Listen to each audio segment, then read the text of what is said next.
Good evening, ladies and gentlemen, and welcome to tonight's regularly scheduled City Council meeting. And immediately following the council meeting, it will be a special committee of the whole meeting. I proudly call this council meeting to order, and I kindly ask our city clerk to please take the roll call.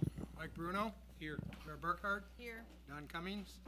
Dean Kilberg. Here. Craig Maladra. Here. Richard Marks. Here. Jim Radecki. Mary Sino. Tom Simonian. Here. Ron Singer. Here.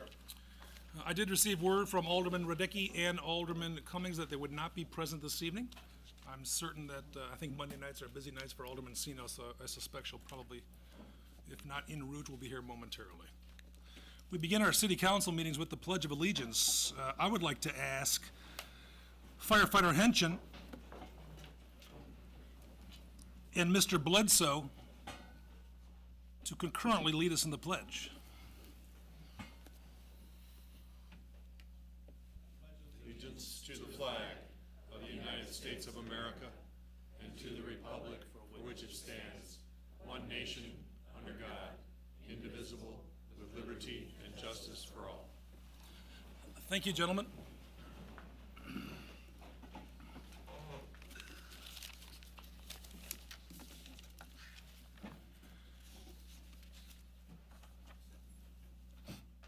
We have all sorts of exciting stuff tonight.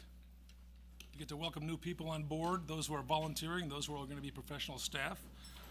So let me begin with item 3A is to consider the mayor's appointment of Carolyn Holman to the Mental Health Board. Is Ms. Holman with us this evening? Right here. Hey, Ms. Holman, come on up. You came from huge recommendations from the chairman. Yes, Mrs. Sjogren. Yes, it's very exciting. Thank you so much for volunteering. You want to share with us, the council has received the information that you submitted for application-wise, Okay. but for the millions viewing, would you mind sharing with us a little bit about yourself? Well, you know, I've known you, Mayor Burns, for quite a long time, Yes. and some of the other council members. I've actually had children in class. I teach at Friendships. Yes, I work for the Geneva Park District, and I teach at the preschool. I've lived in Geneva 24 years now. I think, Mayor Burns, you know my son, Tom. He's right there. Do I ever? I think you believe. How's it going, big guy? Good to see you. Yeah? You staying busy? Yeah. Good. He's going to gym at school. Life is good. Yeah. That was my favorite class. Awesome. And he likes the Hawks and the Packers. The Hawk, wait a minute. The Hawks and the Packers, Tom. That's okay, it's fair, man. That's fair. So, Got some friends who are Packers fans here, too.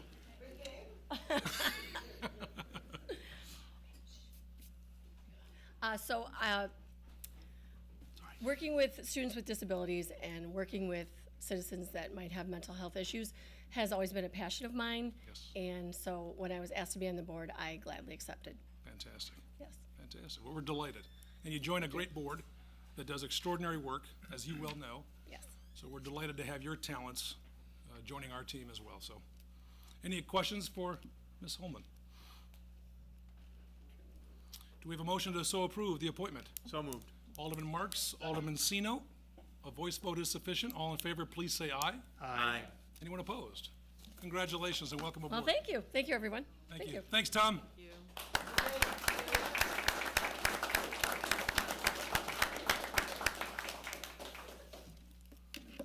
Packers fan. I hear you, dude. Packers is baseball, Chuck? Yes. Okay. Item 3B is to consider the mayor's appointment of Dana, is it Teichert, right? But it's Dana. Dana Teichert. God, my apologies. To the Cultural Arts Commission. Is there a motion? So moved. Second. Motion by Bruno, seconded by Singer. Dana, would you like to join us as well? Again, the council received your application as well, and I know you come highly recommended from the chairman, Mr. Vitang, and you apparently did just extraordinarily well during the application and interview process. And you were telling me that you've been pulling weeds today for 2 hours. Yes, yes, I have. I'm also on the Geneva Beautification Committee, and so I have a couple of flower beds I'm responsible for, and the weeds were getting a little out of hand, so yeah, I did that, and I was president of Steel Beam Theater for 9 years. Great group. I've lived in Geneva for 14 years, and I love it here. You know, Mrs. Steele did a wonderful job there. Didn't she? Absolutely. She did an awesome job. Absolutely. What's the next performance at Steele Bean? Madam President. I don't know. I'm not president anymore. Oh, so who? So I'm a seasoned subscriber, and I will go to it. But off the top of my head, I I'm just couldn't teasing. tell you. And we were talking earlier this evening. Your accent's from Arkansas. Arkansas. Fantastic. What brought you up north? I met That this guy? gentleman and fell in love. Quit my job, sold my house, and moved up here. So Really? I'm a retired high school teacher. Oh, no kidding. What was your subject? Business and computer classes, but then the other side of the brain directed the high school musicals. No kidding. So that's Wow. that's what I did. That's very exciting. We're delighted that you too have volunteered. Thank you very much. Any questions or comments for Dana? Okay. Thank you for Thank you. pronouncing it. Thank you. We do have a motion. We do have a second. All in favor, please say aye. Aye. Anyone opposed? Welcome aboard.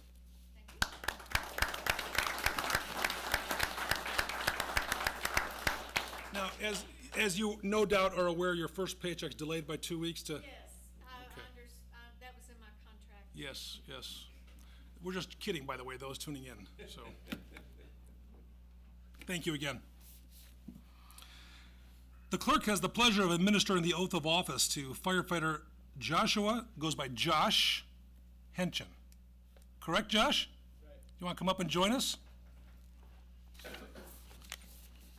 Now, earlier today, I did a little research on firefighter Henchen, courtesy of his sister Amy, who had his photo published and a nice article about him in the Joliet Junior College Alumni Affairs magazine. And here's what I really find most interesting about you, Mr. Henchen.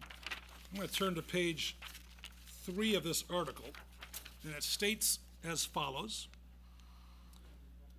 You were asked a question about firefighting in general, and you responded that I can't say for certain, and I can't tell so far, but I do know that you need to put in a lot of time and effort. You must be respectful, trustworthy, intelligent, quick to act, and proficient in what you are expected to do. Yes. Does that define you, Josh? Yes. It does. Why firefighting? I know from the article what made you first interested, but Well, I gave it a try my senior year of high school in a program called the Grundy Area Vocational Center. Mhm. They had a bunch of different courses that you could kind of get your toes wet with, and I tried the fire science program. I loved that. So then I went on to JJC, took classes there, got my EMT license, got hired in Morris, and just kept doing that ever since. you have an associate's degree in both fire sciences and EMT. Emergency medical service, yeah. Yes, that's pretty cool, man. And how many on the council realize that firefighter Henchen is from the beautiful town of Morris, Illinois? Morris, isn't that something? That's, see, firefighter Henchen, Alderman Kilberg is, what's the official title for what you do? At the football games? No. This guy's on the sidelines. It's true. He's been doing it for God knows how many years. He's on the sidelines of all the games. So maybe he'll be assigned to Burgess Field some night. Maybe.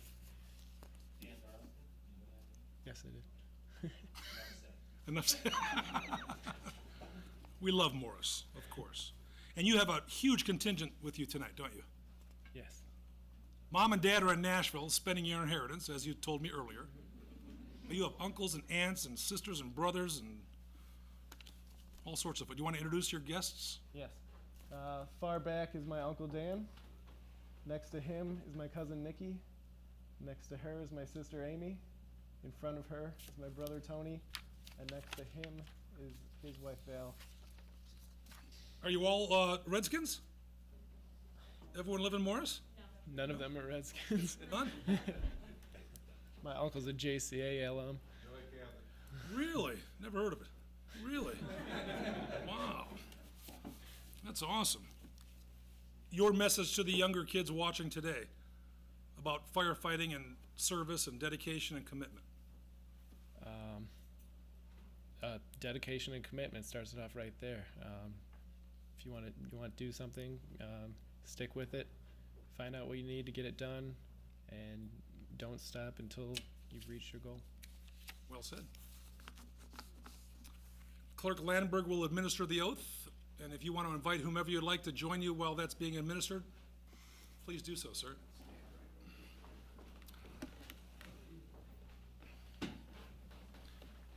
This is Sister Amy.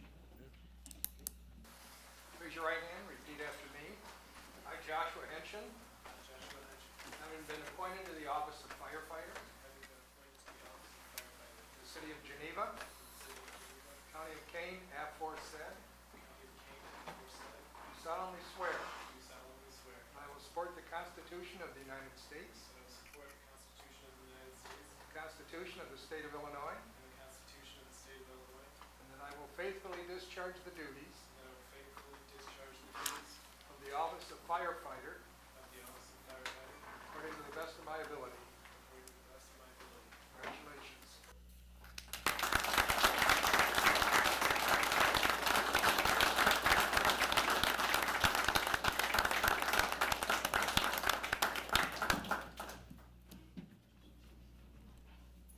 That's awesome.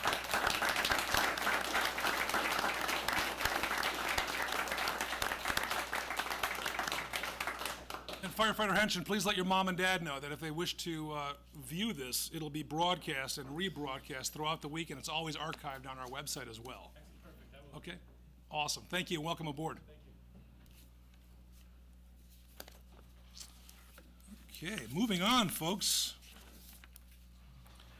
Item number, forgive me, item number D, 3D, is the introduction of GIS technician Mike Bledsoe. Mike, come on up, big guy. Now, Mike, your director, Mr. Babica, provided me some information. But first, you want to introduce your special guest. This is my wife, Rosalia. Welcome, Rosalia. Mr. Bledsoe graduated from Elmhurst College in 2015. Bachelor of Arts in Geography and Geosciences. Interned for the Geneva Public Works and Engineering GIS section, January through May of 2015. Pretty cool. Interned for ComEd from May to June, or May 2015 to June 2016. Wow. Now here's what I think is really pretty cool, man. United States Marine Corps, 2006 to 2010. Sergeant. Deployments to Iraq and Afghanistan.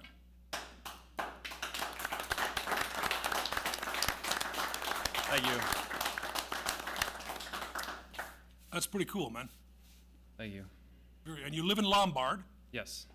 so the commute's not bad. Now in the morning, it's not bad. Going home, it's 45 minutes, so I can't complain. Well, leave early, man. Mr. Babica, is he here? Oh, shoot. Okay. So GIS, what's that stand for? Geographic Information Systems. I had no idea. No, I'm just kidding. And explain to those tuning in, what is it that you do? I map out the city's infrastructure. So the way it used to be done, you would have paper maps, paper drawings, and now that can be digitized on the computer, and each line, point, or polygon can have attribute data. So in the past, you would look at it and it would just be a line, and that's all it was. Now you can click on it and it can tell you, if it's a water main, it can tell you what the diameter of that water main is. So it's just a way to depict and store information a lot better, and it's much more accurate. So when we're sending crews out, they know exactly what to expect, where it's located, its condition, et cetera, et cetera. That's right. Wow, that's pretty impressive. Have you been in the field before attending to such issues as water main breaks or gas leaks or anything like that, so you know? Nothing like that. Today, for instance, I was out just collecting some GPS points. Okay. For some buffalo boxes, water main. The project that's going over on Kirkwood. Yeah. I was over there, took a couple points. stuff What like are that. buffalo boxes for those of us not in tune with the cool language? That is each individual residence, when the water needs to get shut on or off, that's what you use. Somebody goes out with a key and turns it off, and that shuts off or turns on the service. Can we change it to Viking boxes? Like, just put a memo together and, You might have to talk to Bob or Rich about that. any questions or comments from the council? So far, so good. Having fun? Yes. And we have a lot of old infrastructure. Yes. There's some new stuff too. Just like with any city, Yeah. work always needs to be done. That's what we're here for. Absolutely. Your service to our country is extraordinary. Thank you. My Extraordinary. pleasure. What inspired you to join the service?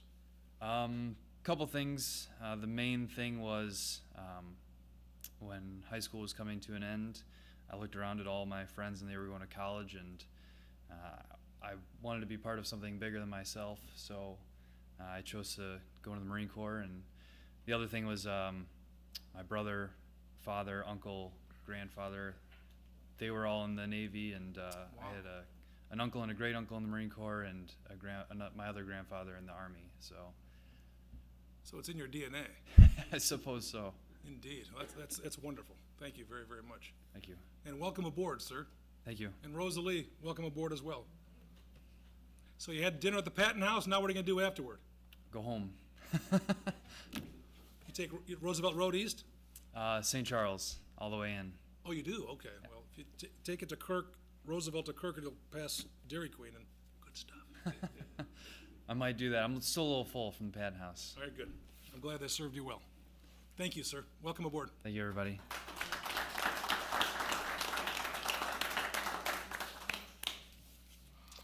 Very cool. We have a department presentation tonight from our friends at the Department of Public Works. And it appears that Mr. Van Gescam and Mr. Babick are making their way to the podium. Mr. Van Gescam, is Mr. Bledsoe correct? We have some old and new infrastructure in town? Absolutely. We're And you're gonna trying show us some? Yeah.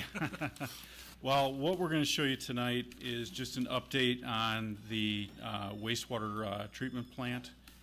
If I can, there it is. Just kind of give you an update on where we're at in the design and answer any questions you may have. So,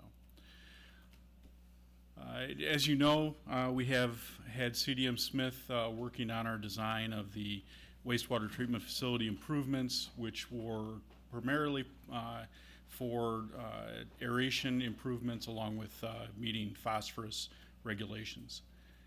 I want to point out some of the really positive features that we've had during the design. We continue to have very, very good communication between staff and CDM Smith. I can't emphasize how important that is and how well it's been going so far. We've had some not necessarily large hurdles, but things that maybe CDM Smith wanted to do, but our folks at the wastewater plant and myself said, let's think about this and let's look at it a little bit closer. So we've been able to look at some issues and address those together. So it's been very good that way. We've also, through the design process, we've been able to add some features that have increased the reliability of the system. The status of it right now, the drawings are about 75% complete. We've got about 94 sheets. Specifications are 75% complete. CDM Smith themselves have performed QA/QC within their own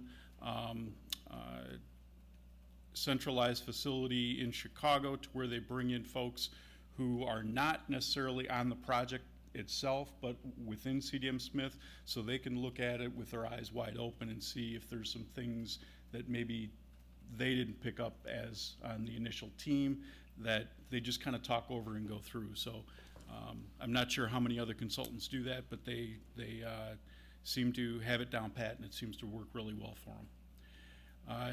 About a month and a half ago, the 60% design came through, and there were a lot of comments and a lot of time between staff and the consultant going through those comments. So That turned out very well also, and we're progressing to 90% design. Some of the unanticipated changes or things that have happened during the design phase, we've got a bioreactor effluent channel that have needed isolation gates. What that means is, in basic terms, is that we've got 2 aeration basin channels currently right now. And without isolation gates, we can't take one down to construct the improvements for the other. So that's just something that came up. We're also going to be able to, or have to put new diffusers in the effluent channel. What that does is it keeps the solids from settling. Doesn't mean a whole lot for you folks, but it's just something that came up. The waste-activated sludge pump installation, we're now going to have a redundant one. Prior to this, if the pump went down, we would have to physically just take a manual 4-inch pump, hook it up, and be able to pump it that way, which takes a lot more staff time. Also, that station, along with the return-activated sludge pump, what we did is we decided to improve that significantly by making some structural changes to it. One is going to be, or the main thing is going to be to make it an actual building. Right now, we have to go down into a vault to access the pumps, to get readings on the pumps, to do any maintenance. It's not a real good situation for any of our workers to be down there. So we want to incorporate that into more of a building with stairs going down into it, and also so it can accommodate any future chemical needs that are going to have to be put in there for phosphorus, meeting our phosphorus regulations. We come to find out there needs to be a larger pipe in between the primary clarifier and the bioreactor number 2 to equalize the flow. We found this out when we discussed some of the numbers that CDM Smith had. Our staff looked at it down to the plant and raised some questions on that, and it came out to where this is one of the things that staff really picked up on and said, we think that there's a problem here, and came to the conclusion it needs to be improved. The HVAC system for the raw pumping station, what we found is that we knew that there wasn't any air conditioning or heating in the pump station on the electrical side of things. So with the new electrical components that are going to be going in, we needed to have some HVAC improvements so the electrical components can operate the way that they should, and also in a better environment. And with the updated SCADA system design within the Tri-R scope that's occurring right now that you folks approved roughly about a month ago. We are in the process of going through the IEPA low interest loan application for this project. It has been completed. The IEPA has assigned a project manager to the loan. The loan amount is still, we're looking at about $8 million for phase 1. That's still the target. So that really hasn't changed. And staff will come back to request approval from the city council for the loan at a later date, once we get down that road a little bit farther. Just a little bit on the communications upgrade that Tri-R is doing. If you go down there, whether it be on the bike path or whatever, you're going to notice that there's quite a bit of digging going around. The fiber installation did begin, and it should be completed by July 22nd. The new communication panels should be installed by the 27th, and the overall project should be completed by August 5th. Currently, right now, the 60% design deliverable that CDM Smith was tasked was given to us in May of 2016. The 90% deliverable will be to us in August of this year. We're going to complete final design by September. The bid letting is scheduled to be roughly about October of this year. We're going to have the bid opening slated for December of this year. We're going to award the construction contract hopefully in January. So that means we're going to have a construction start in February, so we're February of 2017, excuse me, and that is on target with the amount of money that I did budget for any construction work to begin this current fiscal year. So that's going to give us until June of 2018, roughly, to get the construction completed. So we're still on target with that. The completion compliance date that we all have in the Fox River Valley for the EPA is July of 2018. So we're right on target for that. We have to have a progress report to the EPA on optimizing the treatment system. So roughly that, that's going to be 6 months after we get the plant started. We have time to optimize and get used to the new system and meet the phosphorus limits by July of 2019. So that's, in a nutshell, kind of where we're at. Here you can kind of get an idea of the cost so far, but we're still roughly between that $7 and $8 million target with a overall contingency still in there of $1.5 million. So we're doing really good so far. So with that, I can answer any questions that you may have. Any questions at all from Mr. Van Gescam? Alderman Singer? Yeah, thank you. Bob, what was your targeted cost for the project? It sounds as if there's been some design changes, understandably so, because you've got people in there that are attuned to what it is, what your needs are. You figure you're going to stay with that budget number? Right. We're still in our target of right around $8 million is where we wanted to keep it. We were hoping we weren't going to get over that. So we're doing really well, and I tell you, a lot of it has to do with the communication that staff has had with CDM Smith and working through some of the obstacles that, knock on wood, we're not going to find out when the construction begins and all of a sudden there's change orders and everything else. We're working through a lot of these issues now so we can meet the regulations, and Dan Dobnik and Tom Price are very in tune with what the plant's needs are right now and how we can best achieve the overall goal of not only keeping this within our targeted budget, but also so we, as far as we're concerned, easily meet the phosphorus regulations and the plant runs smooth. What was the number that we sort of expected from the EPA? As far as Assistance of fundings of any kind? Was there any grant? no, it's not a grant. It's an IEP. It's a low interest loan, Low interest loan? like we have with our other projects. Okay. All right. In talking with the EPA, I don't think there's going to be any issue if we want the loan. Okay. Thank you, sir. Thank you, Mr. Chairman. Alderman Bruno? Is it a chemical process to remove the additional phosphorus? No, it's biologically done with the. What we're going to do is we're going to put in an anoxic zone into the aeration basins, so the bugs basically eat the phosphorus as they're starving for oxygen. So, but we will look at chemical addition to meet it in times of whether it be heavy rain events or something like that. We need that extra insurance to meet the regulations in all capacities. Oh, there definitely is. Yes. Alderman Kilberg? We're looking at about 12 months for construction once it commences. Is that what you're saying? Yeah, 12. Summers, maybe June. Yeah, I believe I've got it as just over. Yes, correct. How ambitious do they think that might be? I think we're ahead of the game. I think we have plenty of time to get the. I mean, the construction phase once we commence. I mean,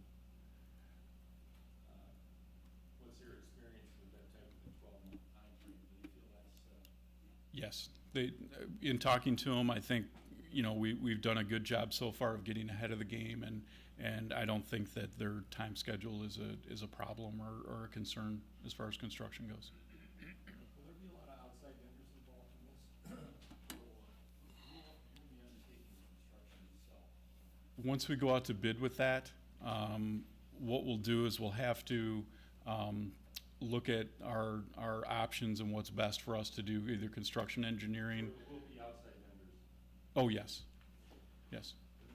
Well, as far as the construction of it, there'll be a lot of different players, but probably only one general contractor.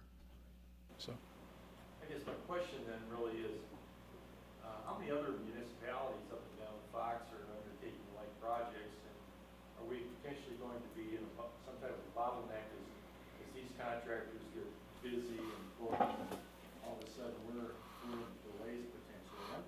I'm just saying, we've got some timelines that you've outlined here, some dates specific to comply, and I'm just wondering if in fact we're gonna complete construction 30 days in advance of the projected or required completion date. Are we building enough cushion in to really get the job done? And you know, it'd be a different thing if there weren't other municipalities undertaking the same type of work. But these vendors, you can have a general contractor, but trying to get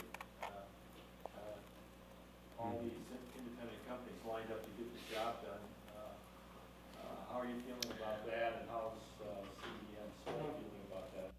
I completely agree with you, and Rich can chime in that has been my number one concern with this whole project to begin with, and that's why I wanted to jump on this pretty quick as soon as we found out that the regulations were going to happen, and so we could get a consultant on board. I think we're doing pretty doggone good. I don't think that CDM Smith has a concern. I don't think I have a concern as far as meeting the regulations. Knowing what I know up and down the Fox River, you're right. Everybody does seem to have this, you know, we all have the same deadline, and we all have the idea in our heads that we have to get this out to bid, and a lot of people are going to be bidding the same project. So it is a concern, and I'm confident that we got this out ahead of time, where other communities are still in more of a early design phase than what we are. So with all these projects going on, that's potentially going to drive up costs too. That's why I wanted to get ahead of the game. Absolutely. I'm hopeful in that. If Rich wants to chime in and, you know, agree that that's been a concern all along. Can we expedite letting bids? With a project of this size and scope, it'll probably be out for a solid 45 days, because there will be a pre-bid meeting and then a site visit. It'll be all part of the bid requirements. In addition to having a limited pool of contractors that we'll have to address because of the IEPA loan, there's also requirements within inside there, such as buying American steel that we have to comply with. So again, Bob is doing a fantastic job driving this horse as fast as it can go, and still bringing a quality project, because the sooner we can get out the chute and get this out to the public, the faster we can get our contractor lined up and get our materials lined up. Some of these pumps are going to be purpose-built, the diffuser will be purpose-built for us once this project is let. So there is a lot of reasons for us to move forward, so we can be the first ones out. No, I have a question, the effort put forth by our staff. I'm just saying, I think we're potentially looking at some challenges here in staying under budget as well as getting it completed by that target date of July 2018. So I'm just saying, you know, as a councilman, I would be supportive of, you know, if we can expedite this and try to get it to the head of the line rather than at the end of the line, you know, I'd be all in favor of that. That's all I have. Thank you. Alderman Simonian? Thank you, Mayor. Rich, you just made a comment, caught my attention. There's restrictions regarding the IEPA loan with regards to this project? Because the IEPA loan comes out of federal pool of money, it's much as similar as like where we're utilizing motor fuel tax funds. That all that federal money comes with strings attached. So we have to adhere to those purchasing requirements. There are certain quantities that have to be set aside for minority-owned contractors, both in labor and in materials supplied. One of the big drivers is utilizing American steel. And the American made components, and if they're not American-made components, like maybe we're getting pumps from Germany, the company has to have a certain percentage of ownership in American hands. So there's no such thing as free or low-interest money from the feds. They all come with ties. Does any of that impact the overall speed of project that Alderman Kilberg was talking to, in your opinion? It can. When I was up in Dundee and we were building the Randall Road Water Treatment Plant, we ran into some project delays because there simply wasn't enough American steel, because the Chinese were building the Yangtze River Dam, and there was such a their project created a worldwide demand on steel, and it was very difficult finding American-made steel that was readily available because it was all getting shipped overseas. These are the things that we think about at 3 o'clock in the morning. And Well, my question becomes one of is, if that's, first of all, if that's gonna be a deterrent in meeting deadlines, how much so is it? And if so, should we look at alternative sources for funding? well, it's also it's a guessing game. It's a supposition. Again, I think this is why Bob's point of being the first one out the gate is so critical and so important, because we'll be the first ones out there issuing the purchase orders on that material and getting it in the pipeline and getting it reserved for the city of Geneva. So we're not competing with Batavia or Algonquin or the Fox River Water Reclamation District for some of these same components. So this is really, between this and the third rail project, we've really been pushing hard to keep these projects moving and keeping the momentum going. At the present time, I've not seen anything in any of the trade journals that would indicate that there's going to be a shortage of material. But it is something that we have to keep in mind and we have to recognize as a potential external threat to this project. Will this be the responsibility of a general contractor To secure the material? to be able to deliver, Yes. So there will be incentives and penalties penalties? Okay, if certain milestones are not met. okay. Thank you, Mayor. Any additional comments or questions for Mr. Van Gescam or Mr. Babica? Anyone from the audience? There's still a standing invitation for tours of the wastewater plant, or the water treatment plant, or GGF, or even Public Works if anybody's interested. Well, we're moving targets right now, so, That's right. Thank you both very much. thank you. Item 4, ladies and gentlemen, amendments to the agenda. Are there any amendments from anyone on the dais? Item 5 is the omnibus agenda. All items marked with an asterisk are considered to be routine by this council. They can be considered with one motion unless a council member and/or audience member wishes to remove an item for new and relevant information. Motion to approve the consent agenda offered by Alderman Bruno, seconded by Alderman Sino. Questions or comments? All in favor? Roll call. Dean Kilberg, Sorry. Craig Maladra. Richard Marks. Mary Sino. Tom Simonian. Ron Singer. Mike Bruno. Mayor Burkhardt. We skip down to item number 10, municipal bills for payment. We kindly ask our city clerk to please read the bills in their aggregate for our consideration. Bills for payment totaled $3,048,598.52.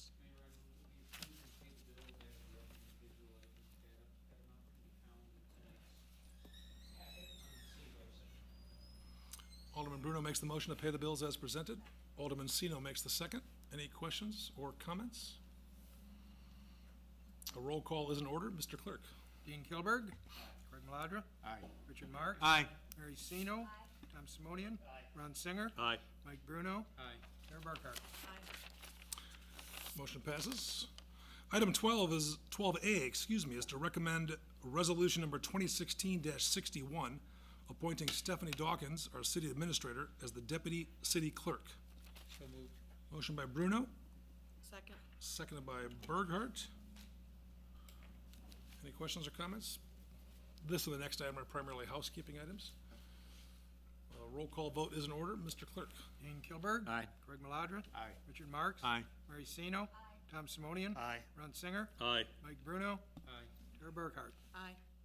Item 12A passes. Item 12B is to recommend resolution number 2016-62, appointing Stephanie Dawkins, our city administrator, as the Assistant Liquor Commissioner. So moved. Second. Motion by Bruno, seconded by Marks.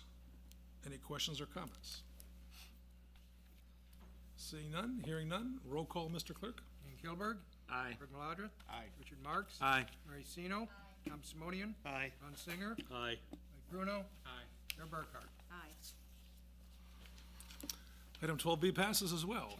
Any new business from any member of the audience this evening? I know we have a Boy Scout with us tonight. How are you, man? Good. Any questions about what you've experienced this evening? No. Riveting, huh? Do you want to say hi to everybody on TV?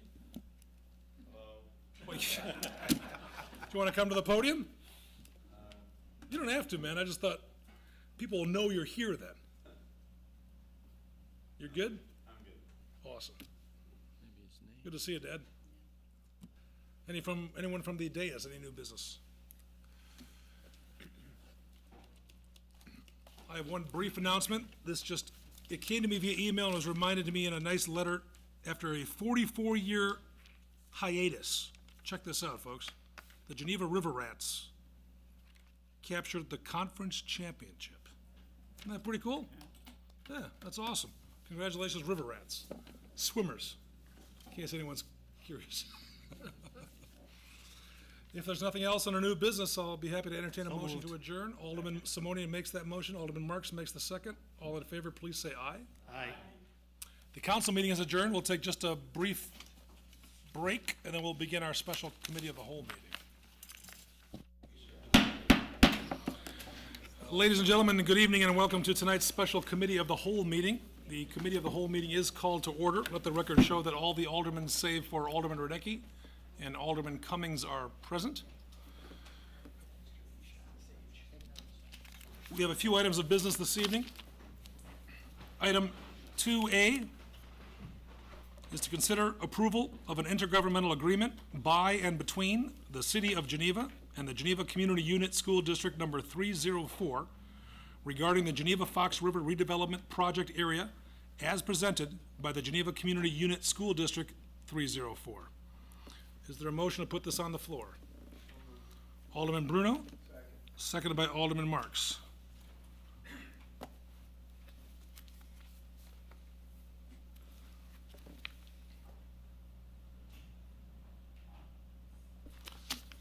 This is, I think, for all practical purposes, referred to as, and has been referred to as, the school district's counter proposal, if you will.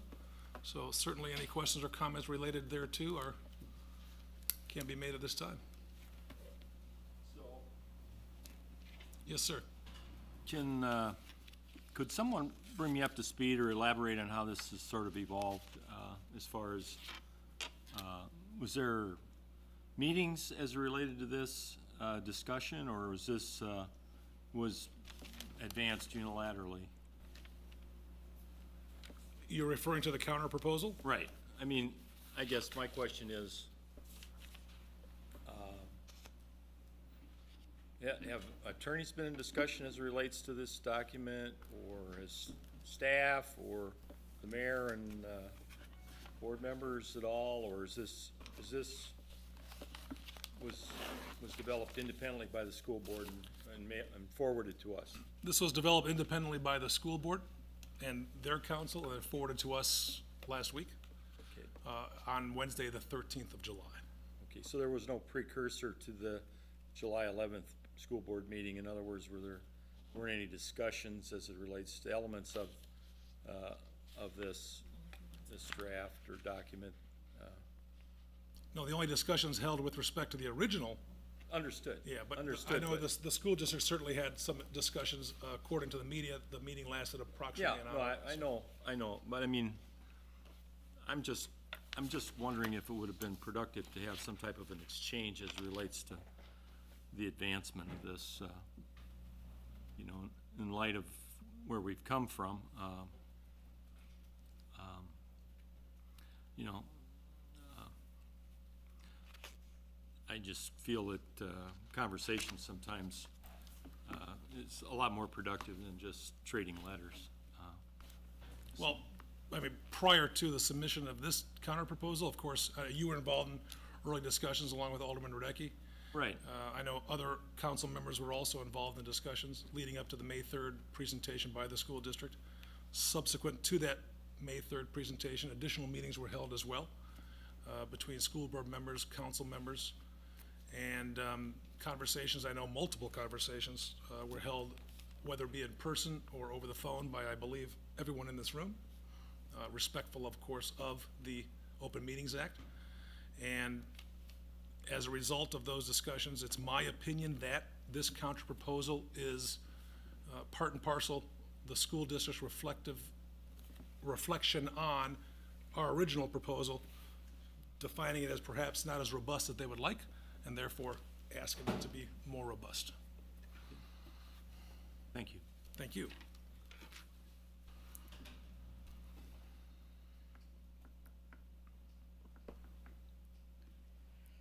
Any comments or questions from the audience? Oh, excuse me, Alderman I Burkhart? guess I have a point of order. Certainly. Can we vote nay on A and nay on B? And, I mean, are each one of these separate? Each one of these are separate. You could also vote aye on A, and if that, You can. if that passes, we would still go on and consider B? Oh, absolutely, yes. There- You would, technically, B is on the agenda because you postponed and there was no recommendation Right. made. So if you were to vote If we were- for the counter proposal, there'd be no need to vote for B, but it had to be on the agenda because you postponed the original recommendation. Gotcha. But if you vote in the against question A, then question B becomes relevant again. Right, okay. Thank you. Alderman Kilburn? I see we have representatives of the school district present this evening. I guess I would like to hear, you know, how this has evolved to this point, because it seems that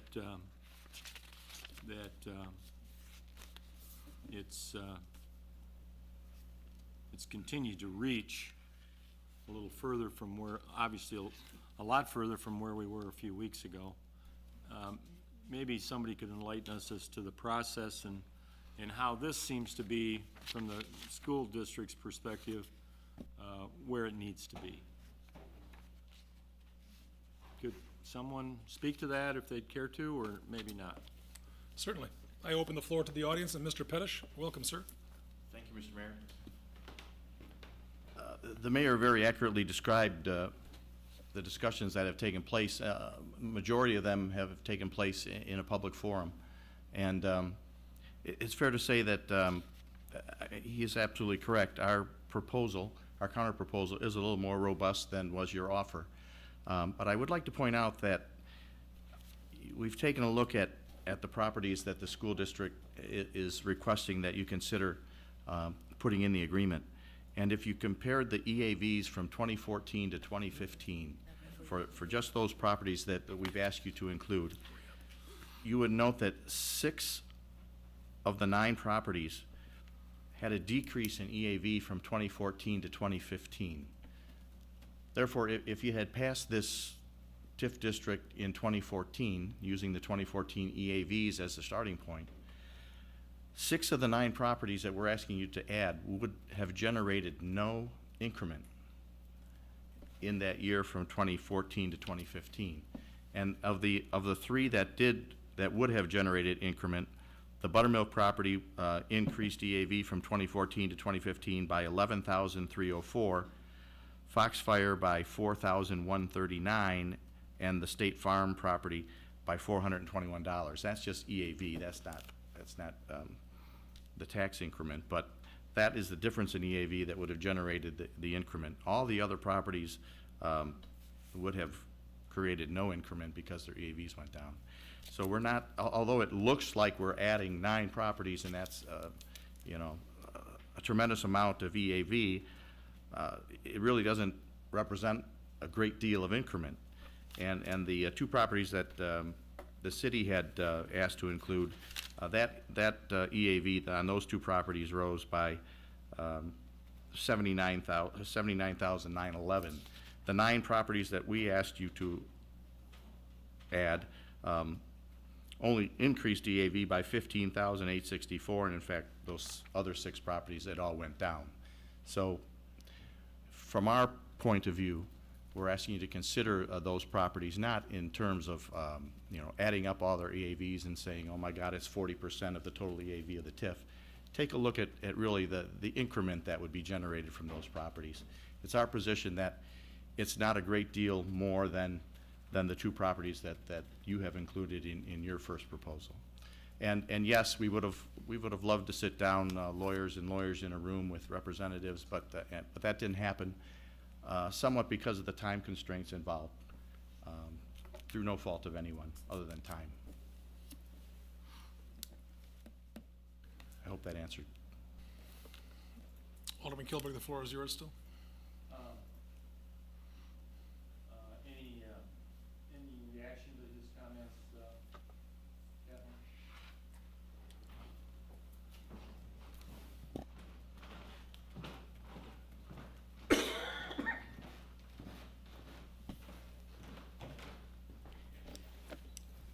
Kathleen? Thank you.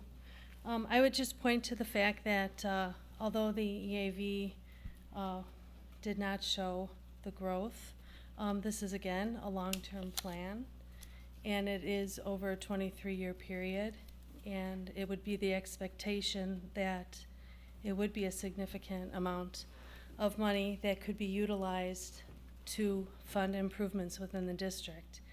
And by removing that much EAV, you're going to really have a difficult time generating money for a pay-as-you-go TIF, and also or generating money for bond payments should a bond be required. And that would be that's the value of the TIF, is the value of the TIF, and that will be considered when you try to actually make improvements within the TIF district. I also would like to add that we were never asked for a meeting with our attorney since the JRB meeting where our attorneys were present. We were not asked for that.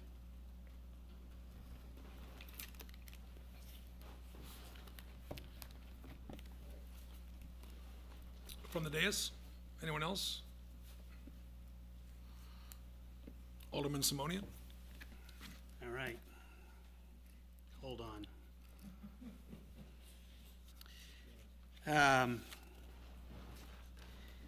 I'd like to share my overview of this whole situation, share the facts, and share my conclusions and where I think this needs to go. And of course, in my opinion. First, I was aware, and I believe most of the city council was aware, there was a serious issue outside the normal opposition regarding this matter, because school districts opposed every one of our TIFs. And, but this became more serious, was when an Attorney Pettish, presented to the city council, I don't know if it was a COW meeting or the city council meeting, the school board's objections to TIF 3 and some alarming allegations about legality of TIF 3. And I was deeply concerned that, one, my first exposure to the school board seriousness to their objections and allegations were being delivered to the city council via an attorney and not a school board member. And two, the seriousness of the allegations with rumblings of legal action. So that deeply concerned me.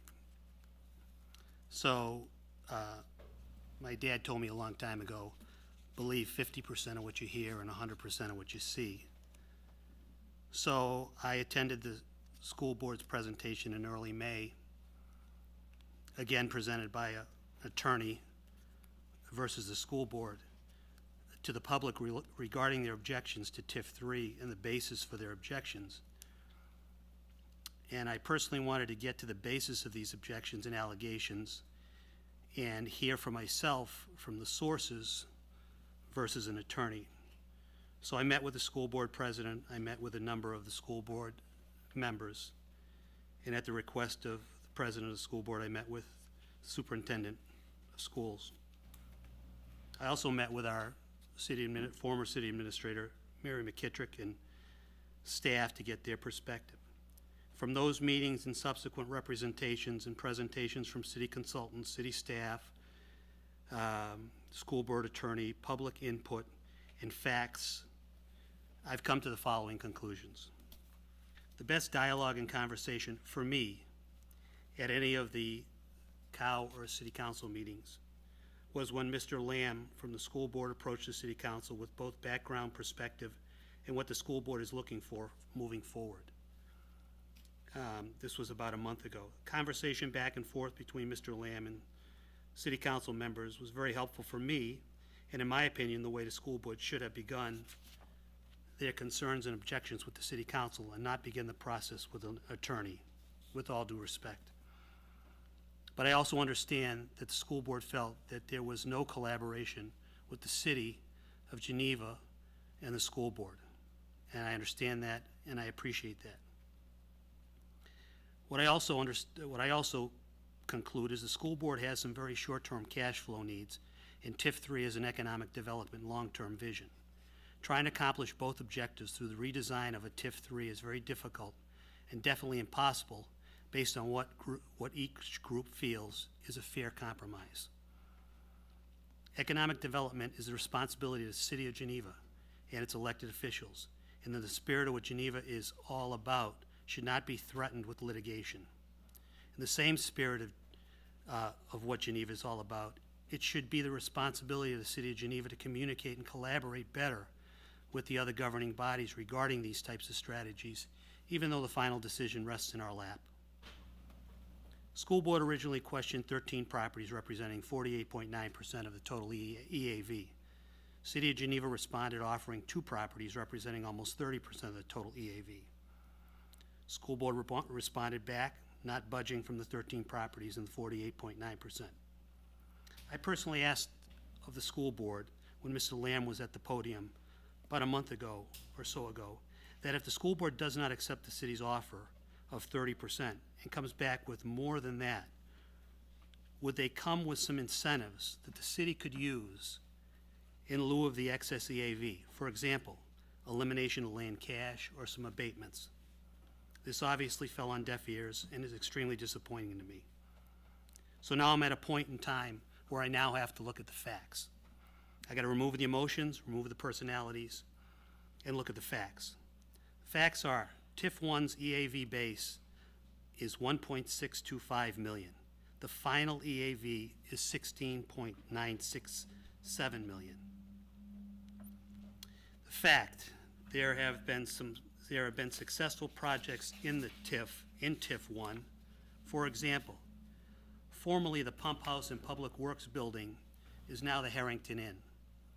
Formerly Josh L. Feed and Coal Company is River North Condominiums. Formerly used car lot and body shop is Geneva Place. Formerly vacant land prior to the former industrial Horn Steel and Howell Furniture Manufacturing is River Park of Geneva. Formerly Geneva Modern Kitchen Steel Equipment Manufacturing is Geneva on the Dam. Formerly Historic Commercial is Swatek Law Group. Formerly Historic Commercial is Conisec and Dillon. Formerly Car Sales and Mechanical is the Geneva Cycle Shop. Formerly Historical Commercial is School of Rock. Formerly Historical Commercial is Foxfire. A number of infrastructure, public walks, construction of roads, sidewalks, and electric utilities were a result of the TIF 1. So in my opinion, it was successful. TIF 2 has now got successes like CVS and Aldi's and Munchie Peas. So I believe it's on a road to success as well. The fact that TIF 3 EAV declined 5 of the last 5 year-to-year periods and has not kept pace with the CPI, so that the TIF, the entire area that is being recommended, has declined in 5 of the last 5 years. TIF 3 EAV has declined at a faster rate than the balance of the city in 4 out of 5 past year-to-year periods. The level of investment has not been significant enough to reverse the trends of the declining property values. The school district's total EAV for 2014 was $1,252,189,532. The TIF 3 EAV of 2014, which is a little over $7 million, represents a half of 1% of the school district's total EAV. So what does that mean to the taxpayer? Which, at the end of the day, this all sits on the taxpayer's lap. I don't care where you're grabbing it from. I don't care where you're putting it. It's all coming from the taxpayers. So what does it mean to the most important stakeholder in this that we should all be paying attention to, and that's the taxpayer? The proposed $3.424 million that the school board is requesting from the properties in this TIF comes out to $12.24 per year per taxing parcel for the next 23 years, based on 12,165 taxing parcels, which includes the all parcels exempt. So again, it's all coming from the taxpayers. I don't care where you're getting it from. I don't care where it's going. It's all coming from the taxpayers. So I shared this with a number of my constituents and constituents in other wards who have contacted me about this subject matter. And I got a unanimous basis that they recommend to leave the TIF alone with no deviations. And I agree with their position. And I'm going to go back to what I said last time we discussed this, is that if the taxes have got to be paid, we have to look at, we have to ask ourselves the question, what is the best return on those taxpayer dollars? So I ask myself, if you are going to tax a parcel $12.24 per year for the next 23 years, no matter what, where would you want the city council to invest that money? And I think that the money is better spent investing in the long-term plan and vision than in the short-term cash flow issues. So I am recommending that we go back to our original TIF and that we run that TIF and look at what's going on a year from now, 3 years from now, 5 years from now, and reevaluate all of this, because nobody has a crystal ball as to what tomorrow's EAVs are going to be, and we can't judge it on 1 year, we can't judge it on 5 years, we can only look to the future. But the best predictor of the future success or failure is past experience, and I believe we have some success in our past experience. And I also believe that this is the responsibility of the city council. I totally understand where the school district's coming from. I appreciate it and everything else, but this is the city council's responsibility. And this is setting precedent for the future of anything and everything we do. That's our responsibility for, to start redefining our responsibility. So with that, I recommend that we go back to our original plan, because we don't see eye to eye to begin with. We're so far apart. We've got to have this signed, but we have to have the sign, sealed, and delivered by August 15th. And we haven't had anyone negotiating at the table. Up to now, I don't have any confidence that it's going to happen between now and August 15th. So my recommendation is we go back to the original TIF, and then we collaborate on this in the future. Thank you, Mayor. Alderman Maladra, then Alderman Bruno. My take, similar but slightly different. TIF is a powerful tool.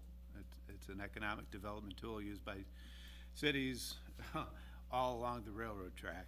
I take the train to work every day, so I see the result of a number of TIFs. And it's a tool that we would that we've shown before that we would employ to further our economic development in the city of Geneva. It's a more powerful tool in the current context because the city faces many of the same upcoming challenges that the school district faces. Challenges posed by the changing rules that the state of Illinois wants to throw at all taxing bodies in the state. That we would consider economic development as a means of mitigating the negative effects of those changing rules, I think is just common sense.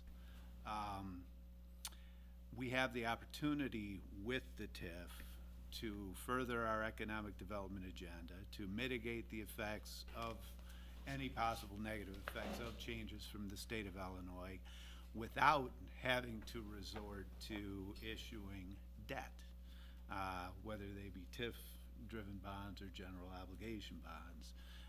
The TIF that we've had, the TIF approach we've used in the past is a pay-as-you-go TIF approach, minimizes the city's debt exposure and still furthers our plans. We don't have to issue bonds to make infrastructure improvements. We don't have to issue bonds if we have to do parcel assemblage or anything of that nature. The question about taxpayers, or the point that Alderman Simonian made about it all comes down to the taxpayer. I realize that the school district and the city are not completely contiguous, but for those school district members or families that are also residents of the city of Geneva, they face the same challenges in both counts, and I would feel that they would benefit from the economic development that we would generate through the use of the TIF.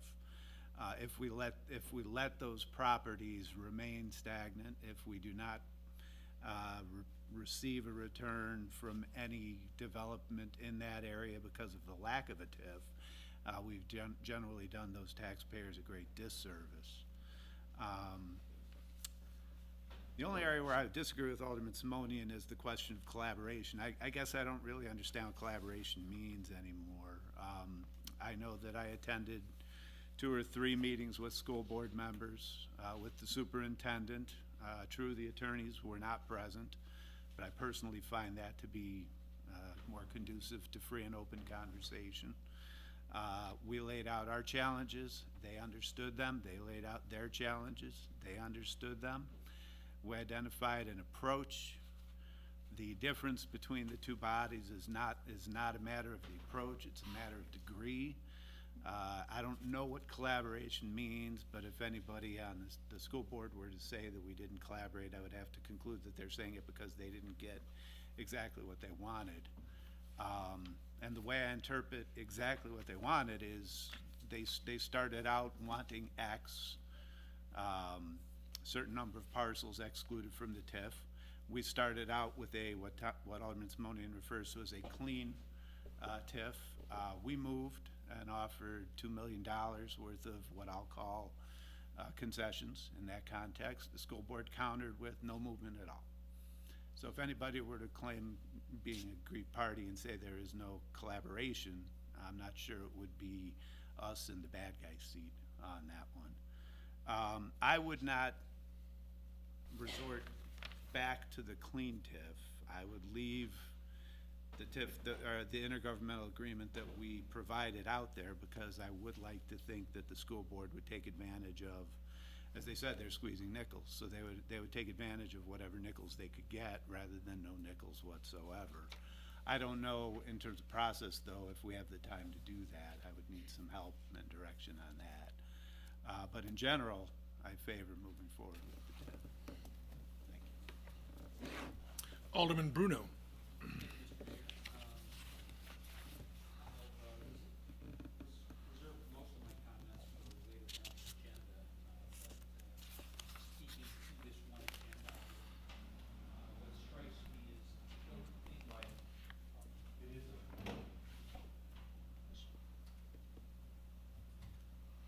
doesn't work, okay. Well, hopefully someone can hear me. I think it's less, well, it's a number of factors. I don't think it's just the dollars in the TIF. It's also the TIF's designed to work holistically, and if you're plucking out bits and pieces, you turn into something like a checkerboard, and I think you interrupt that contiguous nature of the TIF for it to be effective. I have more than a difficult time pulling those 11 additional properties out. Thank you. Anyone else on the dais? Anyone else from the audience who is not? Alderman Gilbert? Point of clarification regarding Alderman Simone's remarks. He said that just a point of clarification as it relates to Alderman Simonian's remarks. I believe he inferred that the school board historically has opposed the prior TIFs, TIF 1 and 2. And from my recollection, from what I've been able to research, that was not the case. Unless you have some record to substantiate that, I think that's a misstatement. I think that TIF 3, obviously, they're opposed to, but I think TIF 1 and 2, that they either were neutral toward those two TIFs or else they were supportive of those TIFs. And the other point is you made an inference that the land cash issue was one that they were unprepared or didn't address. Actually, after Park Place was decided a year ago, it was my understanding that the city staff and the school district were going to work together on reviewing the ordinance and updating that ordinance, since I think both parties agreed that it needed to be reviewed and updated. And to my understanding, that there's only been one meeting over the last 13 or 14 months as it relates to that subject, and that was over a year ago. So to say that they were uncooperative as it relates to land cash, I think also is a misstatement. So I just want to clarify those 2 points, and we'll leave it at that. Alderman Simonian? In response to Alderman Kilburg, the opposition, I believe, I understand, I may be wrong, that there's a meeting with the taxing bodies and the county, and a vote before every TIF is taken as to whether they agree or disagree. The Joint Review Board? Joint Review Board. Correct. And as I understand it, I may be wrong, that the school board voted against the other TIFs at that Joint Review Board meeting. So that's what I was referring to, not to this type of opposition. Number one, and let me finish with the second. With regards to land cash, you're mistaking what you're talking about, which I totally understand, which is the city and the school board are working on a revision of the land cash ordinance. What I was talking about when Mr. Lamb was speaking was that if we're going to give up more of the EAV, would they be willing to come back for the TIF district and look into some incentives that we would be able to use in order to replace those dollars that we would have as incentives? So we could offer up to residential builders or developers in the TIF potential land cash, removal of land cash as an incentive to develop in the TIF district, and or abatements, especially with land property where you have minimal taxes and city property, those kinds of things. And that's what it was. It wasn't meant that as part of the ordinance part of the equation. I think I'll stand by my statement as it relates to TIF 1 and TIF 2, that I'm factually correct. And then as far as the land cash ordinance, I'm saying I think that a willingness to negotiate or enter into a discussion as it relates to land cash, I think it would be a much more favorable turf if in fact some type of activity taken place on land cash discussion as it relates to the ordinance over the last 13 or 14 months. That's what I'm saying. It's sort of hard to discuss something that we haven't been prepared to discuss for the last 15 months. So I'll leave it at that. Can I respond? Please do. These were line items that the school board proposed as other options for incentives in their presentation on May 3rd to the public, abatements and land cash options that they would be willing to look into. So, I mean, I was just following through on their initial recommendations. I don't disagree with you at all, Dean, with regards to the ordinance, land cash ordinance. That is a completely separate animal. And if you're saying that you know for a fact, because you would be more privileged to that than I would, that TIF 1 and TIF 2, there was no opposition whatsoever, I will concede to your experience and knowledge, because you're much more versed in that than I am. I was just under that understanding, and I was obviously wrong, so I apologize. Anyone else on the dais? Bruno's still trying to fix the. Anyone else from the audience? Mr. Pettish. Thank you, Mr. Mayor. One brief comment regarding the issue of land cash and abatements. The presentation on May 3rd was, those were listed in alternatives to TIF. However, the school board has always indicated that it would be willing to listen and participate in incentives regarding land cash and abatements within this TIF district. The issue had come up that there was not, at this point, there wasn't any residential development that was on the table. However, if for instance, the bottling plant block were to develop like the condos adjacent, certainly the school board's willing to sit down and discuss land cash reductions and abatements. It's always been our position from day one.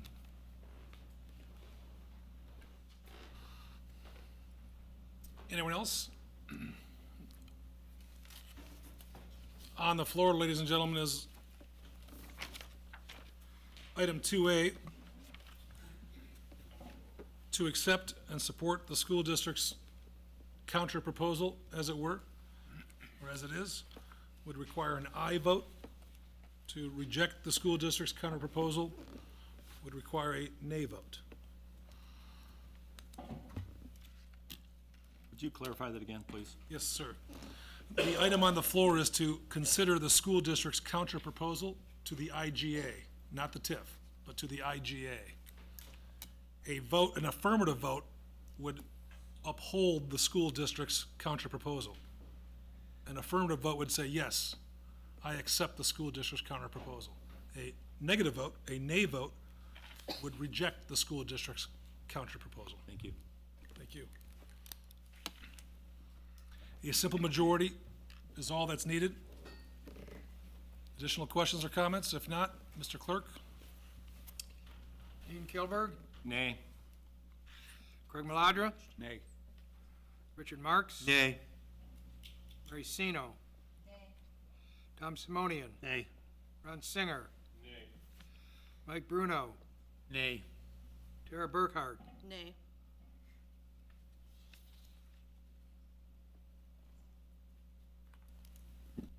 Alderman Kilberg, forgive me for not recording your vote, was it?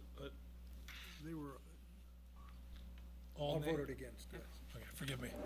So 0 affirmative votes, 8 nay votes.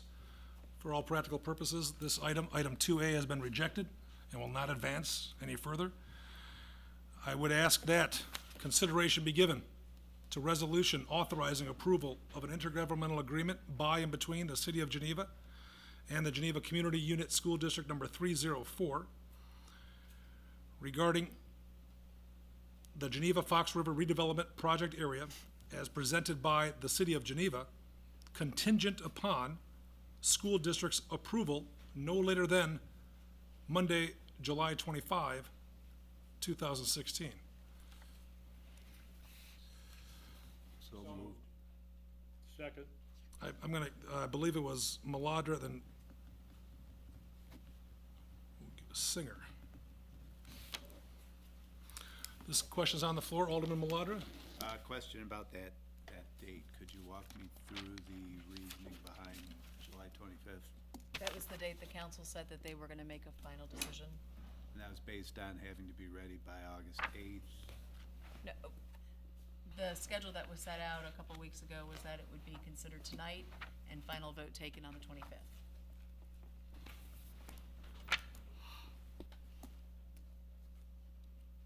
The floor is still yours, Craig, if you'd like. No, I sort of put it all out there on the wrong item. Alderman Bruno? Just a point of order, Mr. Mayor, so that the school board, we can still vote aye on this, and it is still available for the school board. That they initially rejected it doesn't necessarily negate this item. Well, that's a great question. For clarification purposes, if this council, or excuse me, this committee tonight accepts the original IGA to advance to the school board contingent upon their approval by July 25, and there is no such approval returned, then it is my position that they have not, the school district has not responded per our request, and therefore the IGA with the two properties is null and void, and we will consider a clean TIF. Another point of order, what if it passes now and then it can, and the school board accepts it? It comes up for vote again on the 25th and can be rejected. Yes, sir, So even if, even the acceptance doesn't guarantee, that's correct. Acceptance of the school board does not guarantee formal acceptance by the council, but it certainly keeps it, for lack of a better word, alive for consideration by the formal governing body, the city council.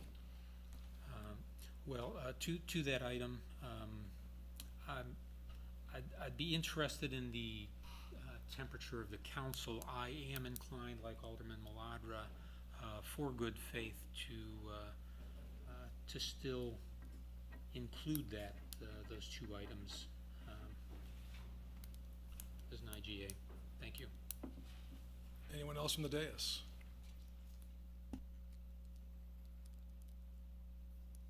Anyone from the audience?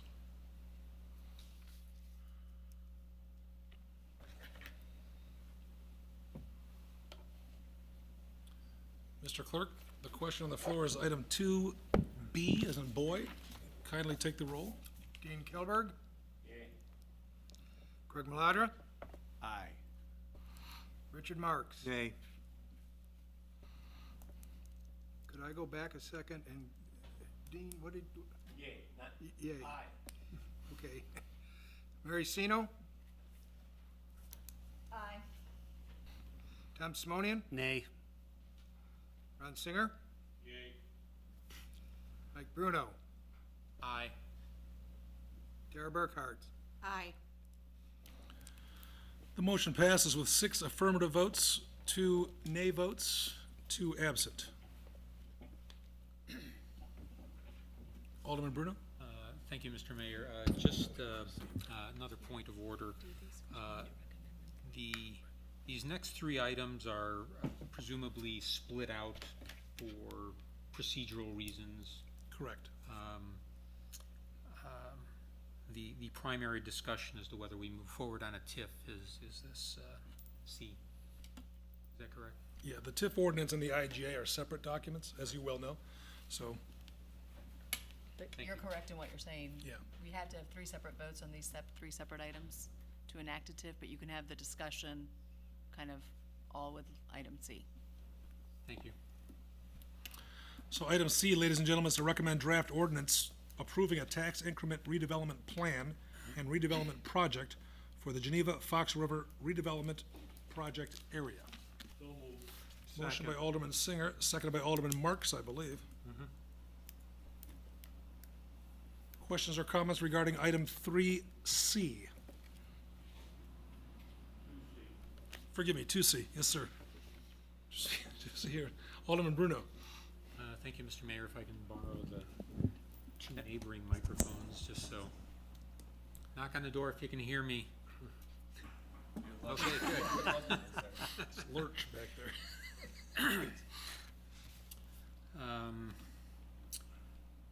So I've been thinking about this a lot. It seems like there's a number of things that come up. I've heard that it would get developed without a TIF. This area, I've been familiar with this area since 1970. Generations have passed, boom bust cycles, and it hasn't been developed. And Geneva has long been desirable. I've been told that Geneva is somehow different, that somehow something's new about Geneva that would let that spontaneously develop. I haven't heard a compelling argument for that. We've had some different options, so I title this under, is TIF the right tool? The area we're looking at has some very difficult topography challenges that limits a lot of pedestrian appeal. A lot of our economics are based on pedestrian access, pedestrian appeal. I think this area that we're looking at needs to be looked at holistically and not piece by piece, because those challenges are unique to that area and are shared by the entire area. And I always strive to do long-term planning. I always try and think not what's good for the next few years. I try and think of what's good for our children and grandchildren. That'll look back and think, yeah, they did a good job there. I know that this is perceived by some as a gift to several property owners, and I get that. But I think we need to set property ownership aside. However this plays out, whomever owns the property might be perceived as benefiting. I don't think we should penalize current property owners simply because they're widely known in the community. There are benefits to having property in a TIF. You can get some stuff out of it, but there's also some burdens. With a TIF, the city has a lot more say in terms of the type of amenities, the type of projects that go in there.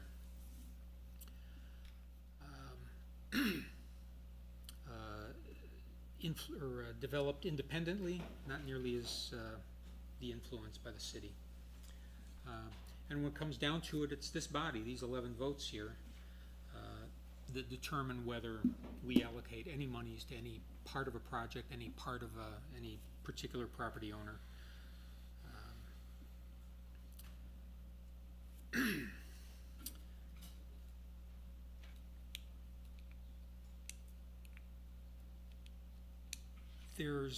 There's also been talk that there's a particular project that's in mind for these properties. Not to my mind. I know we've had some discussions. Whatever we'd seen, and I don't want to discuss details here, I wouldn't have voted for it. And I think, again, it all comes before us. We get to vote on everything that comes by. I've heard that we should not include the river. I think tiffing riverfront property without tiffing the river kind of misses the point. Geneva is fairly lucky in a sense that for the most part we don't have any built infrastructure that locks us into any configuration of the river. I think as we move forward,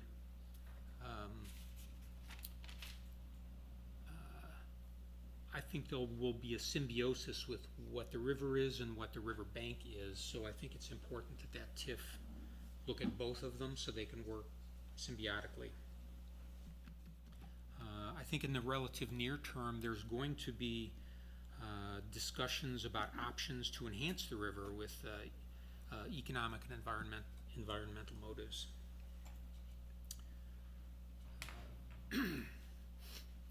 I've already spoken on the IGA, so those are my thoughts. Thank you. Thank you. Alderman Burkhart. I'd like to speak tonight in opposition to the establishment of the Fox River Redevelopment District, or TIF 3. I do not believe this proposal is in the best interest of the taxpayers of Geneva. We often discuss our role as the stewards of taxpayer dollars. In fact, we just recently completed an exhaustive review of the city's general budget for the next fiscal year. We eliminated funding for a major position. We raised parking fines. Some question the need to provide vision and dental benefits for city employees. There is significant discussion of the fairness of the budget to the Geneva taxpayer. With those recent discussions as a backdrop, I find it perplexing that we now seem prepared just weeks later to earmark up to $30 million of public funds to subsidize development of some of Geneva's prime real estate. Unlike our annual budget, which can be adjusted as financial conditions warrant, TIF 3, if approved, will handcuff this and future city councils from using the increased value in the designated properties to provide services to citizens throughout Geneva for the next 23 years. Challenging co-pays and approving this TIF district would seem to be the epitome of being penny-wise and pound-foolish. For those who contend that development would not occur on those properties without a helping hand of public assistance, I would argue that we don't know how the proposed district would develop over time. Many of these same properties under discussion emerged from what we are told was a successful TIF 1 just a decade ago in 2005. Talk of another TIF in the same general area began just a couple of years after that, in 2007. The period in which this area was not in a TIF just happens to coincide with one of the worst real estate markets in our nation's history. I would also argue that we are in danger of creating an environment where a lack of downtown development will become a self-fulfilling prophecy as developers begin to expect that the next wheelbarrow of public assistance cannot be far behind.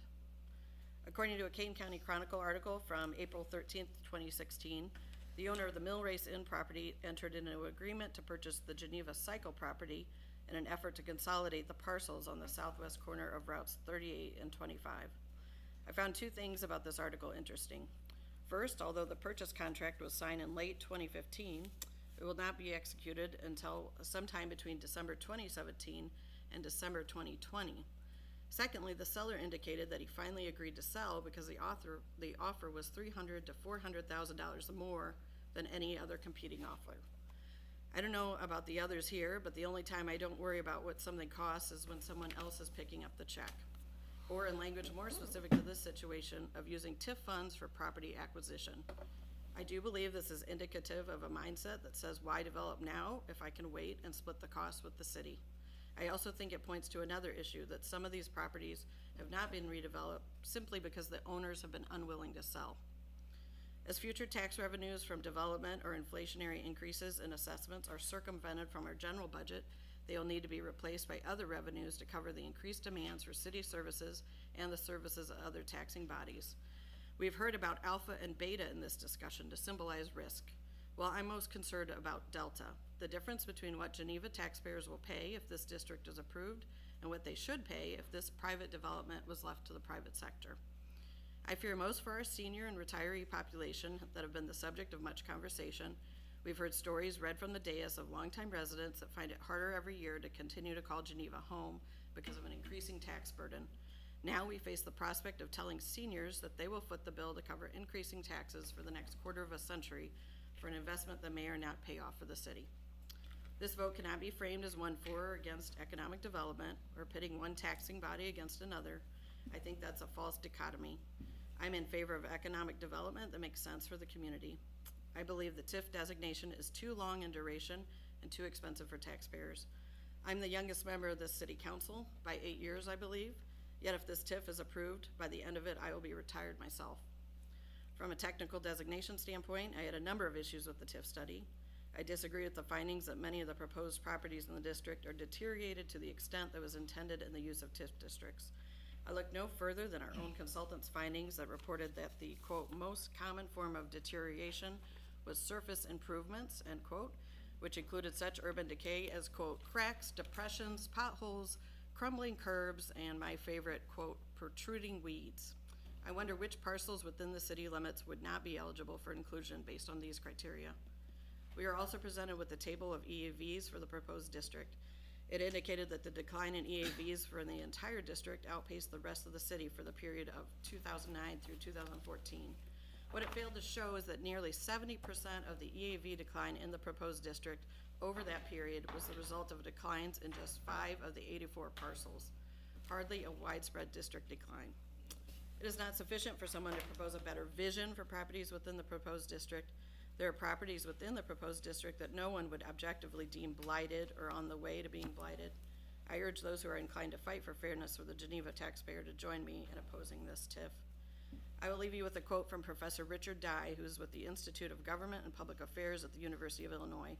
He states that his research of tax increment financing districts in northern Illinois since 2000 found that there was, quote, a statistically significant and negative effect on growth and property values in municipalities that used TIFs, end quote. Perhaps there is something unique in the Geneva recipe for TIFs, but I am not willing to take that bet on behalf of taxpayers. Thank you, Mr. Mayor. Thank you, Alderman. Anyone, Alderman Kilberg? Much of what Alderman Burkhart has just shared, I find agreement with. On the other hand, though, I see the necessity of the TIF in that there's an important revenue piece here that I think that we need to take a look at. And I guess my thoughts are that I would like to offer an amendment as it relates to the Geneva Fox River redevelopment project area and the TIF with 75% of the proceeds from the TIF dedicated to infrastructure. I think this is the thing that I think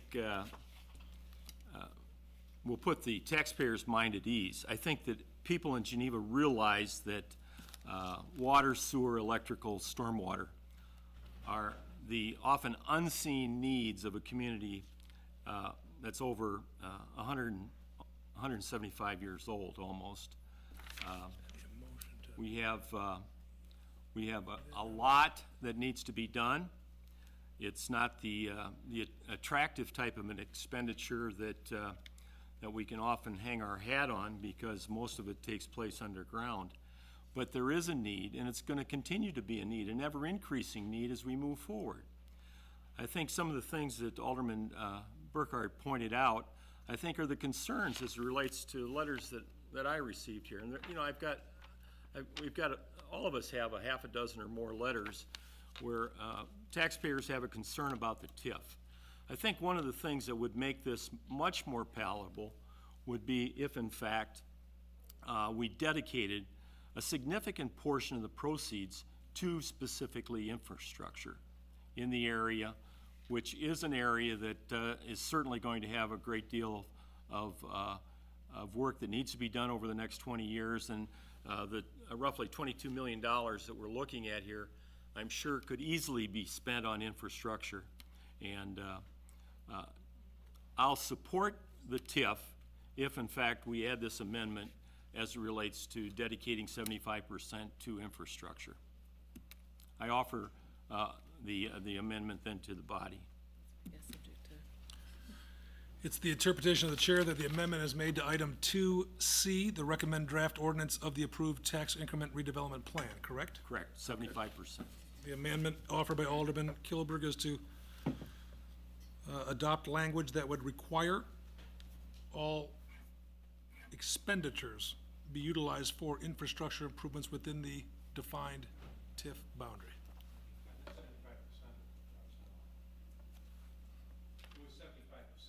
Yes, yeah, the percentage was 75%. Yeah, 75% of the expenditures, correct?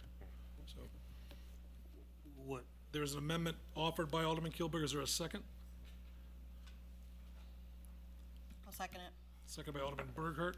The amendment is on the floor. Alderman Simonian? out of curiosity, if the intergovernmental agreement goes through in 30% of that is going to the school district, does that automatically negate the 75%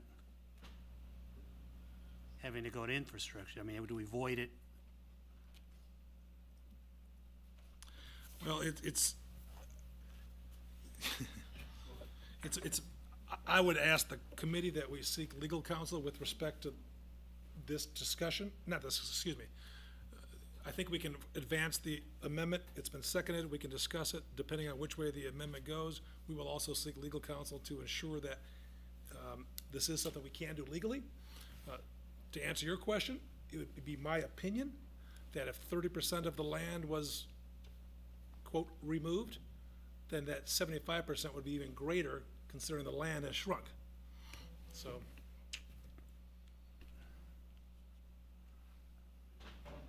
That's how I would interpret it. But. Thank you. Alderman Bruno, and then Alderman Maladra. Thank you, Mr. Mayor. I absolutely empathize with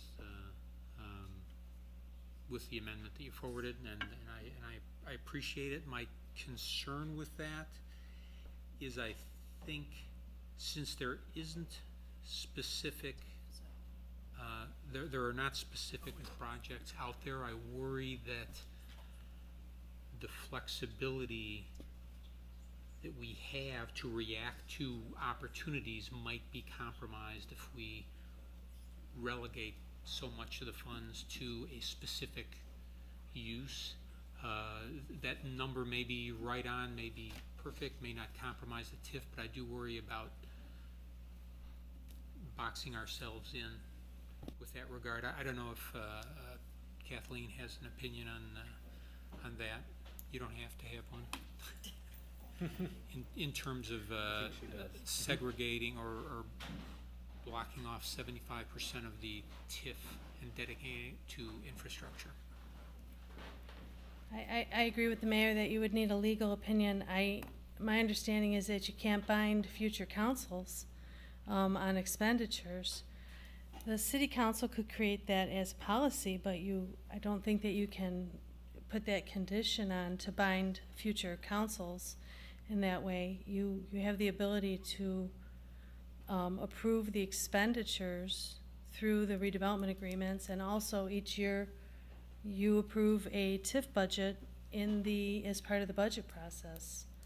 So I would say very strongly that we would definitely need to seek legal opinion, and I don't think, from what I know, with respect to binding future councils, I don't think that can be done.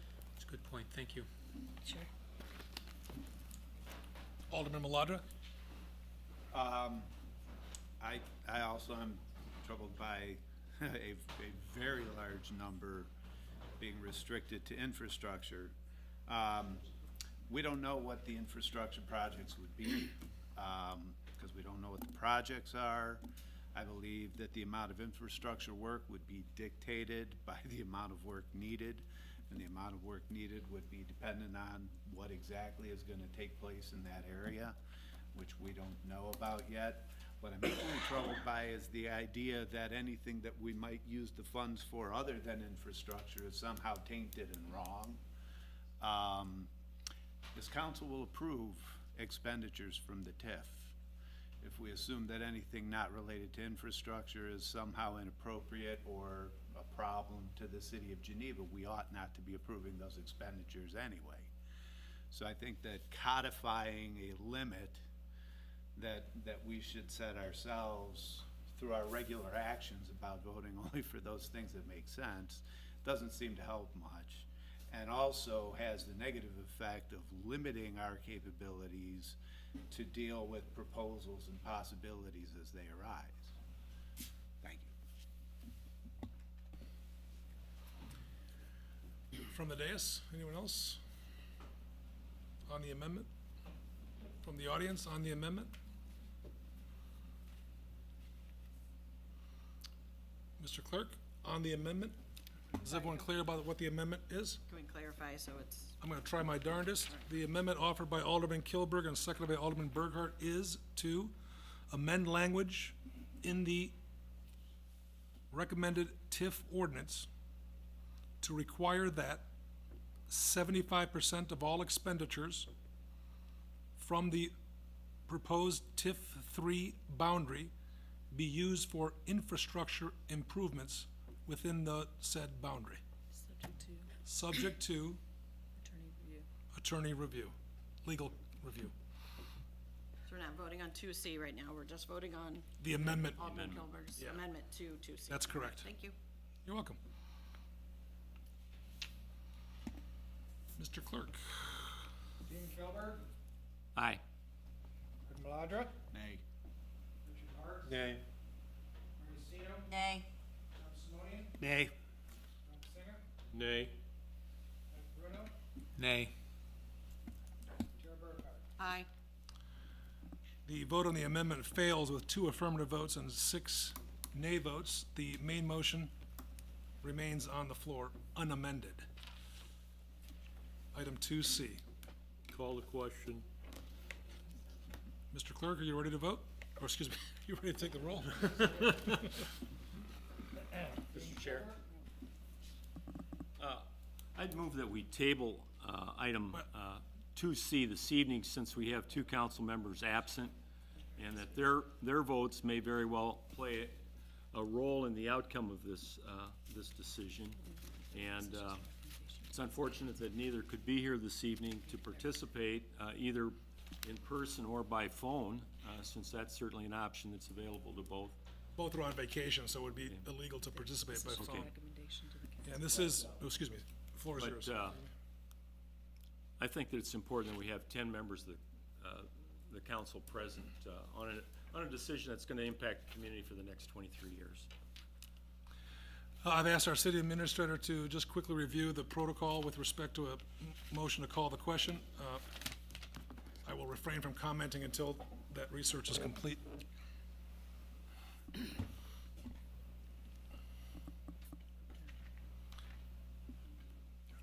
I will say this, however, Don't like to be under pressure. that Alderman Radecki and Alderman Cummings, who are both out of town, we spoke over the weekend. Both Alderman Radecki and Alderman Cummings provided me the privilege, if you will, the responsibility to share with all of you, should this topic come up, that they too feel that, as defined in the correspondence we've had, option 2, as it were, would be the recommendation, that we would revert the original IGA back to the school board for their consideration. They will be present next week, and since this is a recommending body only, I would only ask that you take that into consideration as well, so. If I may eject a concept, Mr. Mayor? Certainly. Alderman Kilberg, I mean, in the sense that you're feeling that 2 additional votes will be in some way change the structure of the way it was voted on, it's very obvious that if the members who are not present would vote negatively, the issue still would pass. So, yeah. But they weren't here to hear my suggestion as it relates to the 75% infrastructure amendment. Is really what I'm after here.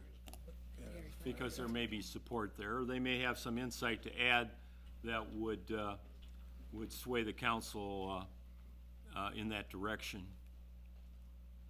I could respect that, but I also would disagree with it.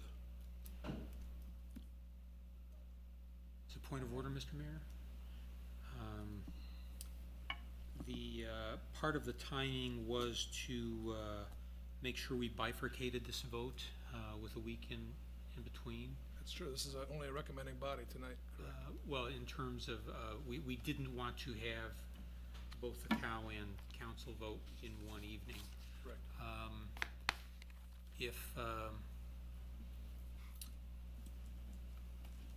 But our timeline would be such that we wouldn't have that week between cow. My argument is that when we were discussing HPC, I think everyone was insisting that we have all 10 council members present. I guess, I took that as somewhat of a precedent that on important issues that span 23 years, that we're going to be casting a vote on as it relates to this TIF, that would be every bit as important as HPC in that vote. But all I can do is I can offer a motion to Well, based on the research by our city administrator, and I'm certain this will be subject to all sorts of Monday morning quarterbacking or Tuesday morning quarterbacking, as it were. I will acknowledge Alderman Singer's request to call the question. I will, however, to play it safe, ask for a second. If there is no second, then that request dies. Alderman Singer, your call the question stands? I did so. Is there a second? Mary Sino. Alderman Sino seconds the motion to call the question by Alderman Singer. Therefore, we have To vote on the call the question? No. No, we There's don't. no vote required on a call the question, just a second. Again, Tuesday morning quarterback, and I'm certain will be as exciting as deflating footballs, but nevertheless, that's the decision of the chair. So, the question's been called. Whenever you're ready, Mr. Clerk, take the roll. Chair. I believe I wasn't acknowledged before he made the motion to call the question, but if you want to proceed that way, that's fine. That's true, you were acknowledged in light of the research being done, that's true. So we are gonna vote on. If you wish to, if, the committee can overrule the chair if you'd like. I think what you're trying to do is make sure that the discussion takes place in a framework that doesn't create a problem for us That's down correct. the road. Probably the safest, most conservative bet is to allow conversation to continue. Then overrule the chair, then if that's the, I wouldn't presume. well, I mean, but if that's the will of the committee, I have no objection to that, so. I think the safest bet, there will probably still be Monday morning quarterbacking, Tuesday morning quarterbacking, but that will be procedural as opposed to That's fine. substantial and content-based. So I think that the safest bet, the most conservative move we could make would be to allow the conversation to continue. No objection, we can allow the conversation to continue. Yes. I apologize. So, may I? Please do. To Alderman Kilberg's comment about all 10 of us being present. I would point out that last week when we were discussing the timeline, and it is a timeline based on deadlines and things like that, Alderman Radecki stated that he would not be present That's correct. on July 11th, and he stated in that meeting that it was fine with him if we proceeded without him, recognizing that it was committee of the whole and that the final vote would take place on the 25th. So I understand, that sometimes we insist on all 10 being present and things like that, but the chair is not insisting on that tonight. And one of those present who knew ahead of time that he wouldn't be here also felt that it was good to go with that his input would be better saved for next week.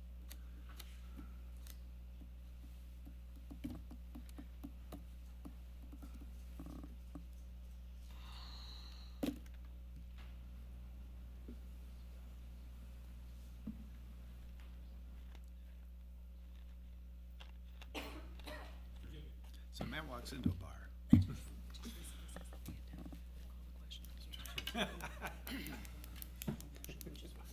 Okay, good. Okay. I would concur with what Alderman Maladra has said. Again, I spoke to Alderman Cummings. He was in Switzerland. He was kind enough to return my phone call, and Alderman Radecki is in California this week on a much-deserved vacation. They're prohibited from participating in the meeting electronically or otherwise, as the Illinois Open Meetings Act precludes that for such purposes, but they did give me permission to share with all of you what their position is. So, and they do certainly understand that next week is the formal vote, if you will. This is only a recommending body, so. Mr. Mayor, Yes, sir. what assurance do we have that all the aldermen will be present on coming Monday? And if one is not or two are not, are we going to delay this again until the following week and continue on and on and on? I don't think that's the way we should do this. I think action should be taken this evening. Let's get this out of the way and do it promptly. So if I may call the question? Robert's Rules of Order requires that you must be recognized to call the question. I hereby recognize you now have the floor. Is that your desire to It call is the so. question? Is there a second to call the question? I don't know that you need that. You just need to recognize. Alderman Sino. Question's been called. Mr. Clerk, please take the roll. The item is item 2C. It is the ordinance, the Fox River redevelopment area plan. It is not amended. This is the ordinance as presented. But I vote, explain what I and a An aye vote means that you support advancing the proposed redevelopment area TIF ordinance to the council on July 25 for a formal vote. Is it tacitly assuming approval by the, No. There's no requirement of approval by any other governing body. That is only the IGA. okay. Yeah. That's correct. Let's vote on 2C as presented. I'm sorry, you're saying that was independent of any decision by the school board on? That's correct. Right, okay. That's correct. Thank you. Thank you. We're ready. Dean Kilburg, Nay. Craig Maladra, Aye. Richard Marks, Aye. Mary Sino, Aye. Tom Simonian, Aye. Ron Singer, Aye. Mike Bruno, Aye. Mayor Burkhardt. Nay. The motion passes with 6 affirmative votes, 2 nay votes, and 2 absent. We move on to item 2D, as in David. Recommend draft ordinance designating the Geneva Fox River redevelopment project area of said city, Geneva, a redevelopment project area pursuant to the Tax Increment Allocation Redevelopment Act. What we're saying here is that the ordinance is consistent with the act as prescribed by statute. Second. Alderman Singer makes the motion. Alderman Marks makes the second. Questions or comments? From the dais? Alderman Marks. From the audience? Mr. Clerk? Dean Kilburg, Nay. Craig Maladra, Aye. Richard Marks, Aye. Mary Sino, Aye. Tom Simonian, Aye. Ron Singer, Aye. Mike Bruno, Aye. Mayor Burkhardt. Nay. The motion passes with 6 affirmative votes, and 2 nay votes, and 2 absent. We move on to item 2E, as in Edward. Recommend draft ordinance adopting tax increment allocation financing for the Geneva Fox River redevelopment project area. So move. Motion by Alderman Singer, Second. seconded by Alderman Bruno. Any questions or comments from the dais? Questions or comments from the audience?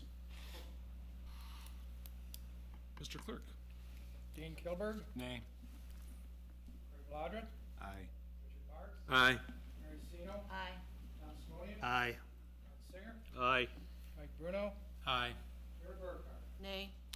Item 2E passes with 6 affirmative votes, 2 nay votes, and 2 absent votes. We're at new business for the committee of the whole meeting. Is there anyone from the audience? any Mayor, new can I business? just ask a question first? We're not going to have a city council meeting next week to take this up, right? It's just a committee, or are we going to No, no. have a special city council meeting? Special city council Okay. meeting is scheduled for the 25th of Okay. July. All right, I just wanted to clarify that. Thank you. Any new business from anyone in the audience this evening? From the dais? I have one. Yes, sir. Sorry, I left on everybody's seat 2 articles from one of the local papers regarding places for eating tax and food and beverage tax. We talked a little bit about the first article, the which suburbs tax you more to eat out. Last week, I said everybody should read it, so I thought I'd give it to you. And then as I was looking for it, I noticed that today's paper had an article about Libertyville, considering the same thing, so it's just for your information. Thank you, sir. Anyone else from the dais? For new business? If not, I'll entertain a motion. So moved. To go to closed session for the purpose of discussing the purchase, sale, or lease of real property for the use of the public body. Is there such a motion? So moved. Alderman Simonian makes the motion. Alderman Marks makes the second. Any questions or comments? A roll call vote is in order. Mr. Clerk? Dean Kilburg, Aye. Craig Maladra, Aye. Richard Marks, Aye. Mary Sino, Tom Simonian, Aye. Ron Singer, Aye. Bruno, Aye. Mayor Burkhardt. The motion to go into closed session for the purposes stated has been approved with 8 affirmative votes, 2 absent. There's no action being taken this evening. Microphones are being turned off.